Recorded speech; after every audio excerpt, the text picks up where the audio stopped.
or other. Okay. Well, thank you for the introduction. Yeah, the anticipation, I guess. And thank you for having me and inviting me to this Digital Summit 2021. I'm very excited. So I'm going to talk a little bit about high impact educational practices and how we've put a School of Business twist to this idea of a community engagement. First, let me go back and say a little bit about myself in terms of how I got into this particular track in terms of my pedagogy. I have been a higher ed educator for some time now, but prior to that, in my younger days, I was actually a professional in marketing and advertising, spanning from South Florida to Boston to Pittsburgh. So I was a practitioner before I got into higher ed. And I think for me, that really paved my path in terms of this idea of theory-informed action and how we really create experiences, which I am seeing connected more and more to the younger generation. So it's something at first when I started out, I was kind of like the odd person on the faculty that, what do you mean that this should be a part of these kind of courses? And to me, it was like, what do you mean it should not? So that's really the idea of being a practitioner in the field has fueled this idea and moving forward. So let's get into the Client-Consultant Toolkit a bit. With me, everything goes back to theory and philosophy of why we do what we do, right?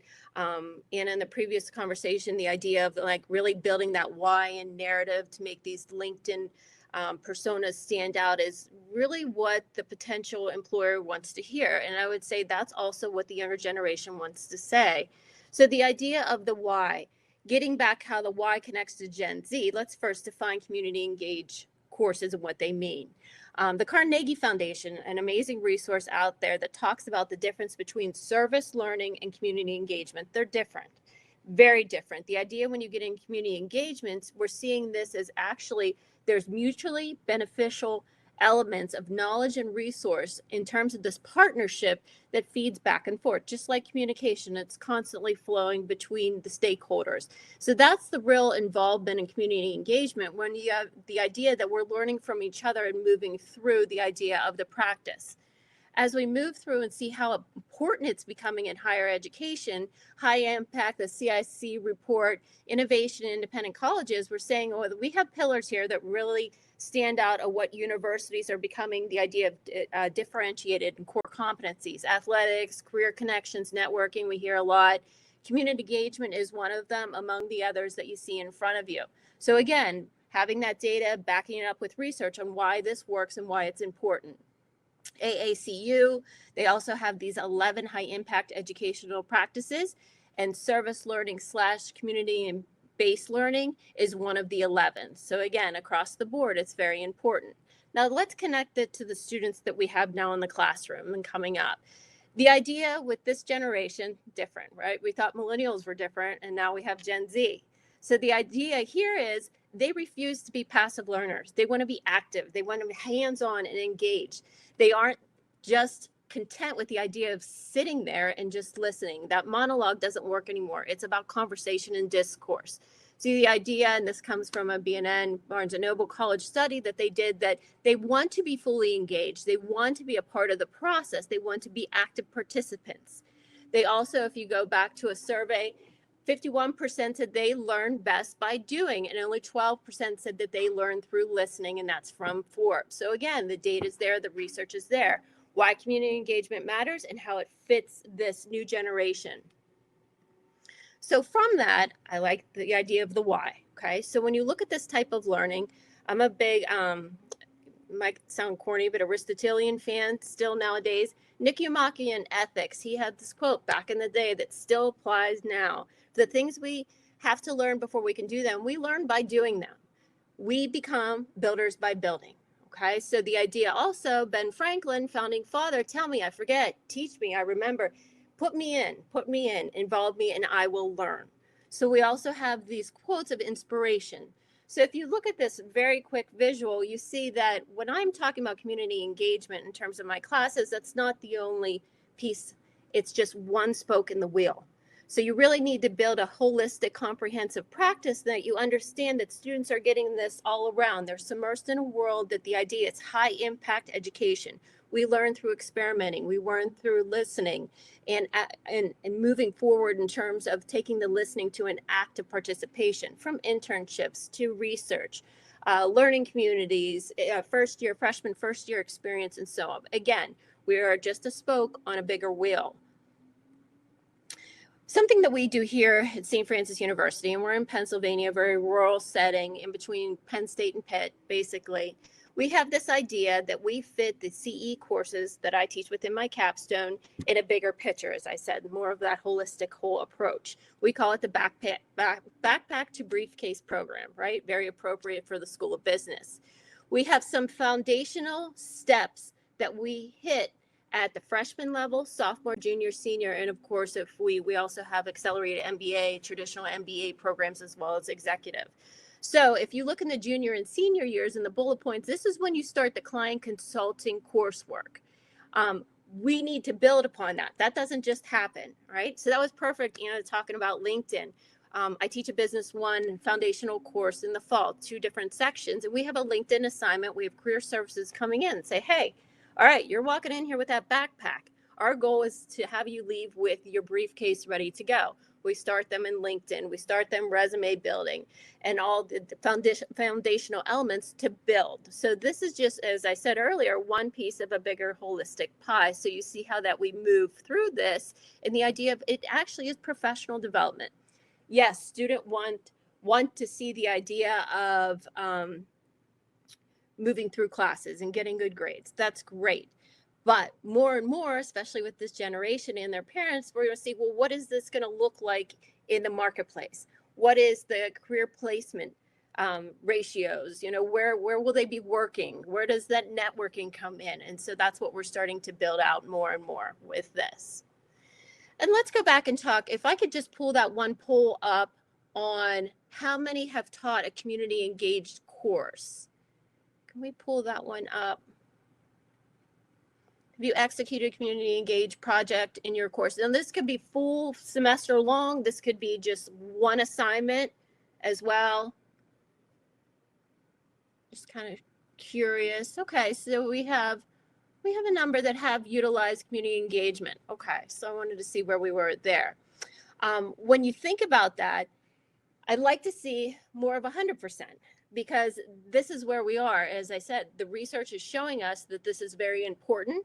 It's becoming core differentiation in terms of competencies, recruiting, very much when we have recruits come in and they look at the school, the idea of that we have client consulting happening and they're moving beyond a case study in a class and they're walking out with actual deliverables, tangibles, is very, very attractive to these students and their parents when they come in. Okay, thank you for putting the poll up. Let's talk about the perks before we get into the toolkit. It's the idea of experience in terms of learning, okay? It's that connection with the Gen Z. It's the idea of collaborative project and also outreach within the community, professional development, as I earlier mentioned. And I like to talk a lot about praxis, and that's something I learned in my dissertation years, the idea that we have theory-informed action. I'm not comfortable just sitting with theory. I'm not comfortable just sitting with action. I believe it has to go hand in hand, and how you do your research, you understand, you use rational thinking, and then you apply it based upon a good, solid why. But if you don't give it legs to walk, then it merely just sits in a book and it's closed at the end of the semester. So that's what I think this really develops the idea. And for me, it's a huge perk, and for the students as well. Now, why is community engagement important in terms of pedagogy? We see that course outcomes, we directly, especially within a school business, marketing courses, communication courses, we want to connect that with the idea of career placement and the professional development that those students need to have the day that they walk through graduation.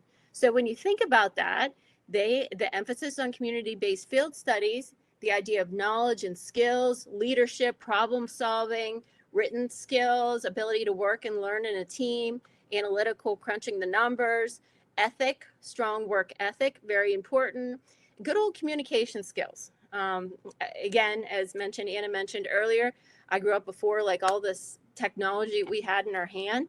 And now teaching so long, I'm seeing the idea of good old eye contact, the idea of communication and being strong. And I don't like to say soft skills whatsoever because they're super important skills. They're being lost somewhere in this tech wave. So the importance of bringing communication skills out and the idea of ethic and responsibility through these projects has really been one of the major victories that I see with my students. So the idea, okay, what is it? It's community engagement for sure. Put the business marketing twist on it, and that's why we call it the client consultant model. Again, it fits in more of a professional language, and I find that more appropriate, and looking to the idea of the capstone courses. This isn't something that you can just throw into a business 101 course or a foundational course. Again, as you go back to the backpack to briefcase idea, it's something that they build up to. So I have it in my marketing research as a capstone, and then the management in the fall or in the spring. We do research. Most of the clients follow from research over then to execution of an IMC plan in the spring. Also, the idea of walking theory into the marketplace, which I stress, as well as the idea of the ethical importance of strategy. So something that I incorporated over the last year would be CSR strategy, corporate social responsibility. So with every plan that we propose, we integrate the idea of ethics within the marketplace, and we propose a corporate social responsibility strategy that follows the overall goal and objectives of the marketing projects. And again, it sits within those upper class years of junior and senior. I'm a theory person at heart, and I like to go back to Dewey and Kolb. They give you a good foundation of why this is important and why it works. I'm not going to read all the quotes as much as I'm a quote person as well. But again, you need to have the background to be able to say, this is going to work and this is why. So there's a lot of theorists out there that can focus and help in the understanding here. So we have the idea of concrete experiences, the reflection, and that's why we do the mid and the final evals. That's why we have different stakeholders having reflective points of assignments through which I'll show you in the toolkit. The idea of abstract conceptualization, active experimentation, all this stuff needs to come. You can't pull one of these things out and think that it's going to click with our students. It's not. It's a part of a cycle, and it's constantly moving. So that's why I like to go back to Kolb, because I think him and Dewey actually add a lot of the deep pedagogical roots that you need to really understand, again, the why by what we're doing. Learning's the process. We understand. Most lean towards an area of the cycle that is preferred. We don't all learn the same way, right? We don't. So understanding that as an instructor to be able to focus in, and when you start seeing those clicks and those aha moments with your students, they're going to be different stages of the journey. But the idea is that you will find that click with them, because they will then fall into that way of learning that really makes a difference and that hits home. So we have to understand that as educators. So let's get into the toolkit, because I love the idea of walking away with some practical stuff. So when I didn't want to label this 1, 2, 3, and 4, so I just simply started listing some objectives and then some steps to follow. So when you think about objectives, right, we all have to look to our assessment and objectives and everything we need to meet in a course. This absolutely actively constructs new knowledge. Absolutely. The idea also, we transfer that knowledge and skill to applied situations that have professional outcomes for our students. We're looking at fostering citizenship. I'll say fostering global citizenship with this, leadership skills as well. Ethics is really, really big for me. It's something that I always say, strategy, but strategy will walk with ethics into the marketplace in my courses, and the students see that click, and it's very important. Team building, we know that. And also the constraints of the real world, especially after the last year through COVID, right? Through all of this, we couldn't do the client meetings the way we usually did. Everything was a virtual world. So yeah, were we dealing with some constraints of a real world situation? For sure. Did we learn a lot through it? Absolutely, that we will move forward in terms of innovation. And then the professional networking as well. So let's look at the logistics. Here at St. Francis, we have a community engaged course designation. We only recently developed that as well, so many schools may not have something like this. It helps us because it gives us structure and also aligned to resources and support. As well, it lets the students know what they're getting into in a course. So we in our course catalog, They have a CE designation that reads, this is a community engagement course and this is what it means. So that's really important. You don't want anyone walking into a course blindly and not knowing the extra work that goes in. On average, my students in a semester probably put 40 to 50 hours into their projects.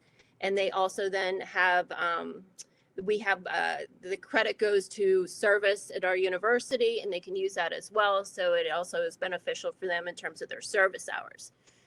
If you have that is very important to get all the approvals and all the checks with that approval process. Finding a community partner that works well with you, your students, as well as the mission of the university. I've had a couple partners approach us in the past that their product lines or their business models did not exactly match what our university stood for in terms of Franciscan values. So that would have been something that would not have been a good idea, and it wasn't, and we did not pursue those endeavors. So making sure it works well with the university, because remember, those students walk out being brand ambassadors of your university in those outreach situations. So it's very important that the mission, I'm always very big on mission, the mission fits. Think about what type of community partner. We've worked with small businesses, startups, nonprofits, large businesses. It depends on what you're ready for. It depends upon the resources that you have. But I'll say, going back, finding that community partner that's willing to learn with you and also understand the expectations that this is a student project is very important. I personally really love working with startups and entrepreneurs because they're so super excited and the canvas is just open on the possibilities that you can move forward. Thinking about also then the broad goals of the course, coordinating schedules, all that kind of stuff, your student teams. I've learned over the years, I don't say team leader, I say client liaison. And I like that term better because everyone has a leadership presence within the team. They all have their strengths, and that's how you build a team. So the idea of a client liaison would be the one that actually is the pinpoint touch with the client. Again, too many people talking to the client, things get a little confusing. So we have that client liaison, one client contact.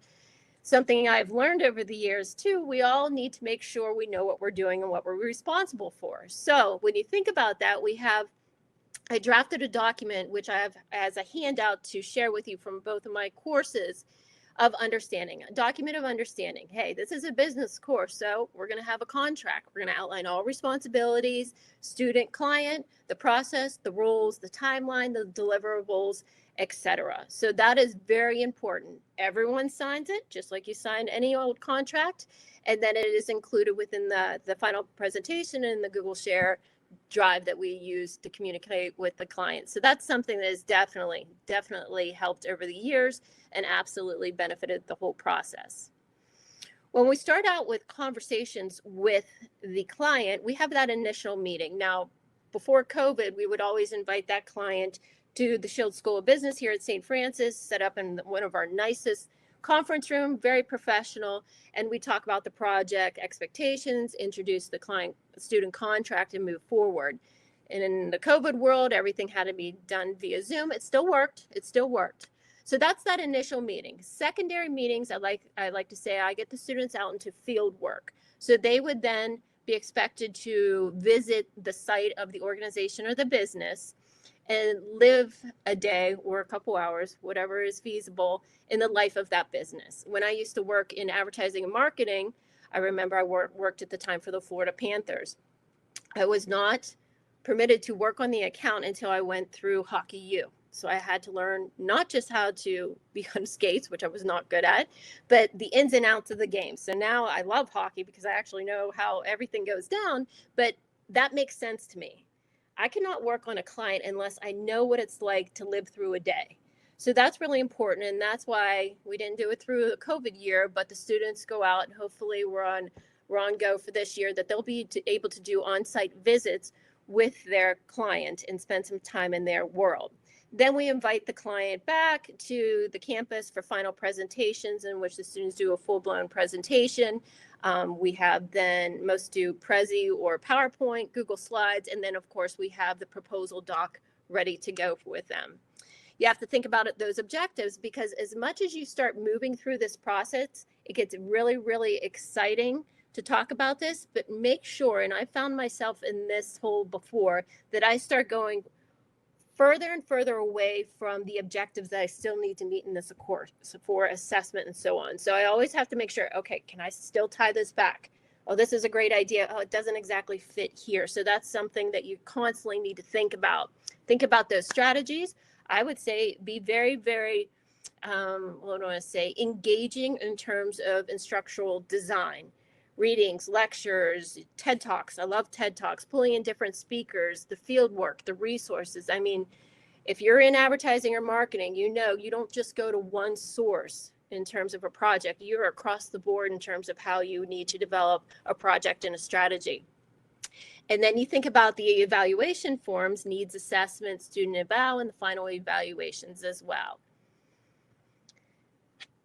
Getting to the end of the toolkit in terms of logistics, think about those alignments, the assessments, the strategies. Again, I have been pushing the CSR strategy with project planning, and it is working very, very well. And I think it is so important to have the idea of ethics walking into the marketplace with strategy. What I have done in the past would be the reflection exercises that go probably every 3 weeks in a typical 15-week semester. And then I have the big midterm peer and self evaluations. I have the final eval, which is a team, peer, and self. And then I have a final evaluation from the client also that comes in. So again, constantly keeping the checks. And that's part of IMC as you move through integrated marketing. You constantly have to be evaluating what you're doing. If we have a hiccup, we need to move forward with that, and we need to change it in real time, not at the end of a campaign or a project. And I see some questions coming up here that I'll go back to for sure. Here's just a deliverable that I think is pretty just easy to follow. We do a prelim situational analysis, or MRP, marketing research proposal. Those are some things that come concrete to the client. We do either the IMC plan in management or the marketing research project in the research course. We also incorporate final presentations, and we do research posters here on campus with the School of Business. Does a big student research day. The students reflect their work in there, so that's another output for them. Personal reflections, and of course the evals, and then the action plan. You know, just very simple rubric as you move through these evals. You don't have to be too detailed with it. Just hit the main areas in terms of learning that you need to assess. When you think about effectiveness in terms of the toolkit, understanding here, the results from this learning aren't just going to shut down at the end of the semester. This is stuff that they build upon and move forward, and they really, sometimes it takes them maybe a year out in the professional world, but I get many coming back and reflecting like, wow, I already ran the focus group in your class, and now I understand how to do it here. We crunch analytics, Google, Facebook, whatever it is, and they're actually working on tactics and tools that they didn't just read about. They can actually utilize their knowledge. Relationships, key. Many earn internships or even placement in terms of their first career positions through these relationships. As we go through a lot. We have successes. We have days that it feels like it's just super tough. There's a lot of adventure and risk taking going through this process, but the experience is so rewarding that the ups and downs really pan out to be an amazing experience, not just for the students, but for the instructor as well. I don't think I could ever go back and teach in a different way or not have this component, because this is so rewarding and you feel it. Is it tough at the end of the day? For sure, but rightly so. It should be. And also thinking about, we get into a lot of questions about ethics and about values. So it absolutely, we look at it and then you explore and examine your own values through the process. And that's what these students need to be thinking about as well. And I'm going to move through this a little quickly here. This is spontaneous. If you're looking for effectiveness criteria, there's a lot of things that change and you move through. You also have to think about safety, especially through the COVID situation, things had to change because the situation we were in. You learn from your mistakes for sure. And a lot of the consequences that you need through, you also learn through that as well. The victories. All right, a lot of aha moments, and I love Anna brought that up as too. The aha moments, you just see things click, but you go back to Kolb's recycle and the understanding that it's going to click in different ways for different students. Networking for sure, professional development, yes. Communication skills, getting back to a good old conversation, eye contact, engagement, understanding the appeals, the Aristotelian appeals of rhetoric, pathos, logos, ethos, that stuff that makes condition, building a narrative. The client base is growing, again, from nonprofits to startups. These are becoming strategic community partners for the university. We now have client waiting lists. The idea of the students become brand ambassadors, that also empowers them to that idea that they have this level of responsibility. It builds brand equity for your university, your program, your school. It builds goodwill, and also becomes a recruiting core dynamic in terms of differentiation. Challenges, it's tough. Real clients equal real issues. That's the reality of it, and that's a great thing for our students to learn early on. Scheduling issues usually are something that comes up. Team collaboration, communication, working through those. Presenting what the client does not want to hear. We come up with research or some planning that the client may not see eye to eye on, and I always go back and say, you just need to let the research speak, but it is about how you deliver and develop those communication skills. Addressing the concrete deliverables, aka that client contract, is key, because everybody knows what they're getting into and everyone knows what will be delivered. And of course, COVID-19, the virtual format, was it tough? For sure, but it opened up also other avenues of communication, technology, and innovation, and that's a good thing. So where do we go from here? I would say global partners, as we have learned. You could still say stay connected in a global community for sure. So that's my idea for the fall and for the spring, pulling in a global community partner. And I have two that I've been talking to out of Rome, Italy. I used to teach in Rome, so I have some connections there that are going to work with our students. And I think that's great. That's great. Increase that ethical presence. That's important. It increased the connection with the Gen Z, the idea of being active. And also think about incorporating professional certifications within your capstone community engagement course. That's what I'm going to do for the first time in marketing research in the fall. I will be then incorporating professional certifications and working through that within the course that will pair with the research that we're doing in terms of analytics. And then I would like to think and open up, what are your thoughts? And it's a question I had. If you could post that question in the chat, maybe, or just if anyone wants to chime in, where should we go from now here? Because as we know, nothing can sit in education or in this marketplace or in this world anymore. We're in a different world for sure. We've learned a lot. Where can we go from now in terms of community engagement? Those are my thoughts, and I'd like to just say, this is me. If you want to get a hold of me, I do have those two handouts, and I just go back to a couple of theorists along the way. You know, learning really is the experience, and I've learned that from myself. And experience and thinking about the reflection part really equals the learning, and it really helps, I would say, not just the students, but as instructors as well. So I'd like to try to open up for some questions, as well as where you think we need to go from here. Great. So we've actually got several questions. I got to say, when we were having some mic troubles and I felt the anticipation was building, it was delivered. Okay, good. This was a fantastic presentation. Good, thank you. It's my first time presenting. I've got a list of the questions right here. Okay. One of the ones that stands out right out the gate, have you ever had clients fail to engage, and how do you kind of roll with that in your class?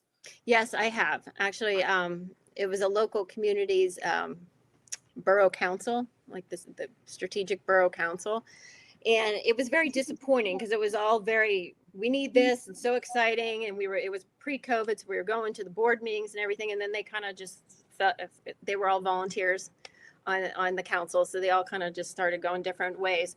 What we did, we still moved forward. We presented as we thought. I started becoming the client in terms of making the decisions when we didn't hear, because within the client contract, I have it very and right out there that they signed that they needed to turn around within 48 hours or we wouldn't meet the deadlines, just like you would do in the professional marketplace. So when they didn't, then I just stepped in as the client.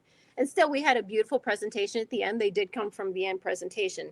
Were the students disappointed? They were, because they tried so hard and they worked so hard. But at the end, they still got the kudos and the credentials of their deliverables, and they got a lot of impact that actually the Borough Council used in their strategic planning for the next year. Nice, love that. Mm-hmm. Thank you. How do you describe the difference between experimental learning and experiential learning? Mm-hmm.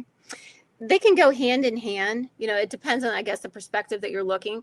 Experiential, I like the idea of not just experimenting with something, but experiencing it. Within the literature. It kind of, I don't want to say it's synonymous, because it's not, but sometimes it's interchanged within the literature previously. But experiential is now, I would say, the term that we're looking. They learn through experience. Do we experiment through that? We know what not to do and to do, for sure. So I would say it's a part of the bigger picture. Love that. Thank you. One of the questions is, it's easy to engage students, but when we talk about community development in organization, there is resistance. People don't like to share personal profiles on LinkedIn. Can you share your opinion to cope such situations in a better way? Are you saying keeping your personal narrative value out of the projects? Is that the question? Seems like, yeah, it seems like their personal profiles on LinkedIn. They're wanting to have this instructor or this experience, but they don't want to put like their own information on the line. Mm-hmm. I would think, at least within my courses, they work as a team. When we speak in we. It's never I. And they come up with their own team name. So they take on a team persona. So maybe that would keep their personal, if they're not happy or comfortable sharing more of their personal out there. But also say, when you build your LinkedIn, as previously she talked about, the idea of, if you don't have that narrative that shows your why, and your whole idea of taking these courses is to lead to that professional development in that position somewhere, what are you doing? What are you doing here? But at least for my courses, it's team. It's we, it's us. They never speak when they present in an I. They are a team. Let's see. Do you put entry-level course students into community engaged projects? I do not. These capstone courses are junior, senior. Have I done it in a Business 101 when we do something here called Red Day, reaching every door? We do, but it's more of the service learning. It's not community engagement. Community engagement's a whole other level. And again, if you go back to the backpack to briefcase, the different pillars, they need to build to get there, or they're not ready. And I wouldn't put them in that position. Yeah. Love that. Great. Let's see. What are kind of your favorite tips for finding clientele? Mm-hmm. When I started doing this, it was my personal networking from being in the marketplace that I started pulling in the university's community partners, as well as I love startups. I love entrepreneurs. In a lot of our students, we have a minor and a concentration in entrepreneurship. That was just always something, and they need help. And nonprofits, very dear to my heart. They don't have resources for this. And when we say this is completely, there's no cost to this is what we do, they're shocked. Like, really? Yes. Because of course we have resources through our university that would cost a client a lot of money to be able to pull. We use different types of marketing analytics and all that kind of stuff that, we have contracts here with the university that we can do that. So love that. Also finding the right one. The right. one that work with you, the one that's good with students in this age group, and the one that fits your university mission. I've also, along the years, pulled client projects in from AMA. They do the different chapter presentation or different chapter competitions. They did one last year that the client didn't fit our university mission, so we weren't permitted by university to do it. So that was something, that's why I put that in align with your mission. It's just very important. Like that. One of the highlighted ones I see here is, how do you deal with non-disclosure agreements? How do you kind of wheel that into part of your routine? Non-disclosure agreements. In particular, like confidentiality agreements in terms of, right. Yeah. That is all written in the contract. Cool. Everything is only for my eyes, the students and the clients. And when we leave the client at the end of the academic year, the semester, everything is turned over to them. And again, this is a learning environment, so everything's always been cleared by our university legal counsel. And that's also something I should probably add. That's very important. Anytime you do outreach like this, make sure it's cleared by legal. Like that. Is there a brochure for the backpack to briefcase or a place on your site? Yeah, we have it at the St. Francis University, our Shield School of Business, that I could put in the chat for everybody. And we update it because we've been adding different things. We started a mentorship week. It was a day, now it's a whole week.